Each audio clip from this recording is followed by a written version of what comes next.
Hello, welcome to Libra Philippines. So, ito yung reading natin for Libra. Sun, Moon, Rising, Venus, Jupiter, Libra. Will take only what resonates, guys. Hindi ito magre-resonate sa lahat. Unfortunately, hindi ko makukuha lahat ng energy ng Libra sa mundo. Kung hindi ka makaka-relate sa reading, okay lang yon. May next reading pa naman tayo. Kung makaka-relate ka naman, hopefully ay ma-share mo yung experience mo or kung saang part ka dito sa reading na ito makarelate, ano. And please do comment down below kahit heart lang, smileys, malaking bagay yun sa akin. Nagpapakita ng suporta at pagmamahal. Ayan.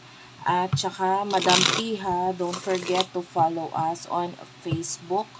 Ayan, kasi yung follow ninyo, may mga sinishare ako doon na hindi ko sinishare dito sa ating channel na ito. Like for example, yung recent upload ko or recent post ko is about the effect of Pluto retrograde, which is nangyayari na ngayon.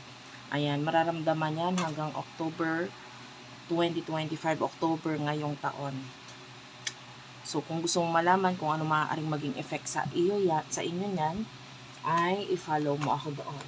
Libra, main energy ng Libra pagdating sa love. Okay, Moon is here. A lot of secrets pagdating sa family ang nakikita natin dito. Hindi ka nagiging honest sa kanila, sa mga tao sa paligid mo, sa pamilya mo. Seven of Coins is here. Maybe regarding finances, regarding your career, sa mga growth, sa mga problema, sa mga kung ano yung mga nag-end or dapat i-end with the Death card. Kasi nakikita natin dito with the Eight of Coins, masyado kang nag-overwork or pinupush mo yung sarili mo, no, pagdating sa bagay na yan. But, with the Four of Swords, kasi wala ka lang magawa, kaya mo ginagawa yon. Kumbaga, kailangan mo lang talagang i-push ang sarili mo. Pero kung may choice ka, I feel like ibang direction or iba ang gagawain mo dito, no? Sa ngayon, I feel like you're keeping a secret, you're not being honest for what is happening here pagdating sa bagay na yan. So, sino ang kakonect mo pagdating sa love for the sign of Libra? Kung hindi ka nakaka-relate, ibigay mo sa iba, okay? Or check mo yung natal chart mo, especially your Sun, Moon, Rising, Venus, and Jupiter sign. Person nakakonect mo pagdating sa love for the sign of Libra, for the sign of Libra. Page of Cups is here, Cancer, Scorpio, Pisces, the Temperance, and the Knight of Coins, Taurus, Virgo, Capricorn, Sagittarius energy, Seven of Cups. Okay. This person is, I feel like, could be someone who is younger than you, kung hindi man masyadong immature emotionally, no? Emotionally, hindi siya okay. Kumbaga, ang hirap niya kausap. Temperance is here, so this person is waiting, naghihintay sa'yo. And the Knight of Coins, Taurus, Virgo, Capricorn, could be someone who really do loves to travel. Yan, maybe travel abroad or travel using, cars or anong tawag dito, yung um,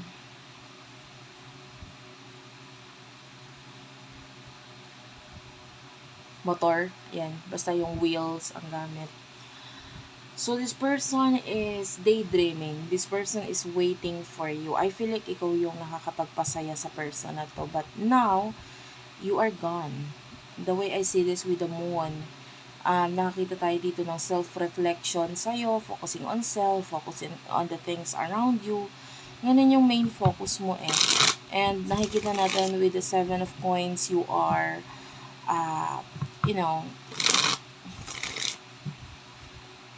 pwedeng enjoying yourself sa mga company ng mga tao sa paligid mo, like your friends or new people na makikilala pa, no? Makikita natin na ine-enjoy mo lang yung company or yung pakikipag-connect or communicate sa kanila. Okay, so, who is this? I mean, emotions. Punta tayo sa emotion niya sa isa't isa. Ng person na ito. Yeah, Eight of Coins is here. You're focusing on work, career. Seven of Wands, skills, talents, creativity. Ayan yung main focus mo eh. The Chariot, nakikita natin ikaw yung lumalayo, umiiwas, or maybe hindi mo lang kasi alam or sure kung sino ba itong person, ito Page of Cups. Kasi Sa ngayon, ang focus mo is yung how to, be happy sa situation mo ngayon. Be contented sa kung ano yung meron ka.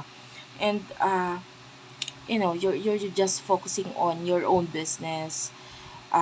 Yung iba, pagbabago ng lifestyle, I don't know, things to do with yourself and the people around you. Yun lang talaga ang focus mo. Pagdating sa person na kakonect mo, you don't care. Yung iba, you don't care.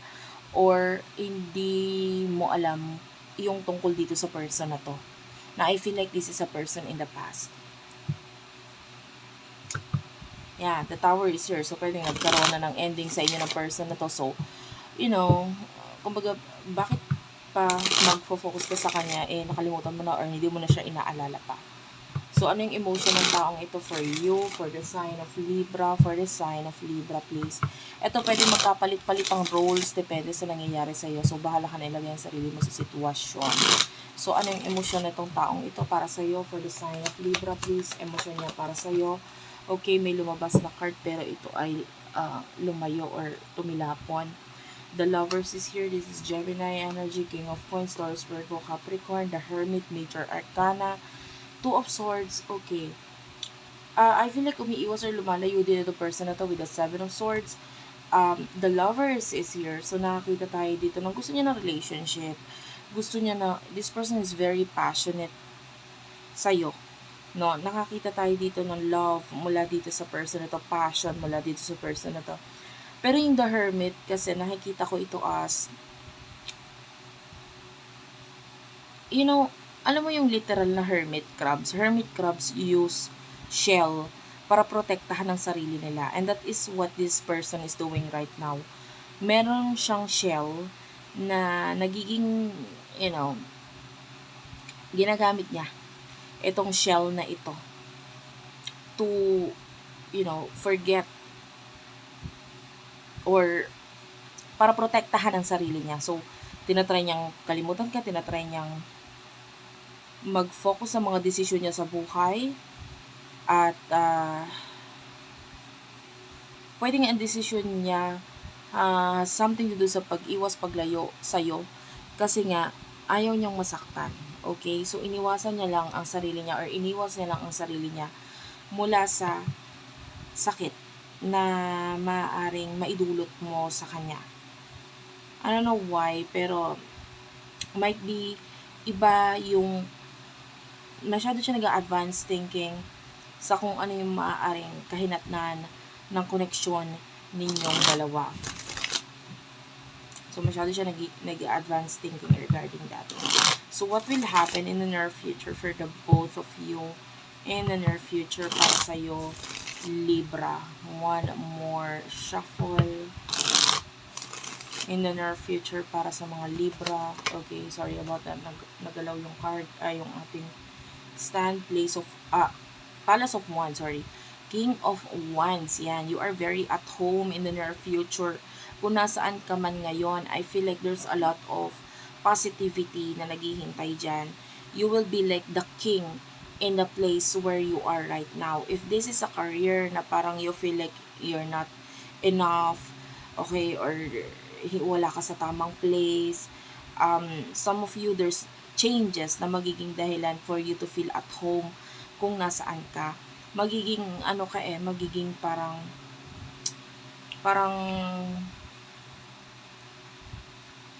some of you will be an inspiration para sa iba. Basta big transformation kung nasaan ka ngayon, sa career mo, sa home mo. Pero nakikita natin, sa'yo mismo manggagaling yung transformation na yon. You changing yourself, you changing the environment, and I feel like once na sinimulan mong baguhin yung sarili mo, to follow na yung mga nasa paligid mo And then, the more that you think na may kulang sa kung nasaan ka, talagang mayroong kulang. So, nakikita natin dito, there's this fire energy. The wands are fires. Fire energy, it's a fire sign. So, nakikita natin dito yung passion mo with whatever you are doing right now na makakatulong para mas maging maayos ang lugar or place kung nasaan ka. So, the person that you're dealing with, the Nine of Cups, okay, the King of Cups is here, Nine of Cups, this person, nakita tayo ng mga options sa kanya. So, if ever that you're dealing with someone na may iba pang option other than you, yung option niya na yon, I can see problem with that connection or relationship with the Nine of Swords. Una sa lahat, yung person mo is very childish, very impractical, very dreamer, kulang sa actions, more on dream, and yung dream naman niya is hindi niya alam kung paano ilalagay sa realidad. Wherein ikaw, alam mo kasi kung paano ilalagay sa realidad kung ano yung mga bagay na nasa isipan mo. Itong person na to keeps on moving with the Knight of Wands. So, dahil walang direksyon ang buhay niya, walang direksyon ang connection niya, or maybe relationship niya sa iba, nakita tayo ng Ten of Swords, which is possible ending sa connection niya sa kanila. And at the same time, I can see problem pagdating sa kanyang, especially if you're dealing with a traveler, so I can see ending regarding pagta-travel, and a lot of knights here. So, Knight of Swords, Knight of Wands, Knight of Pentacles, so lahat yan knights, and it is showing as a traveler card. So, yung problem regarding sa pagta-travel niya, so I can see problem with that. And yeah, yung person na ito kasi takot siya pagdating sa pagbabago. So, ang problema, wala talaga mababago sa side niya. Okay? So, that's it for now. Thank you for watching. I love you all. Please do like and subscribe. Thank you for watching, and bye-bye.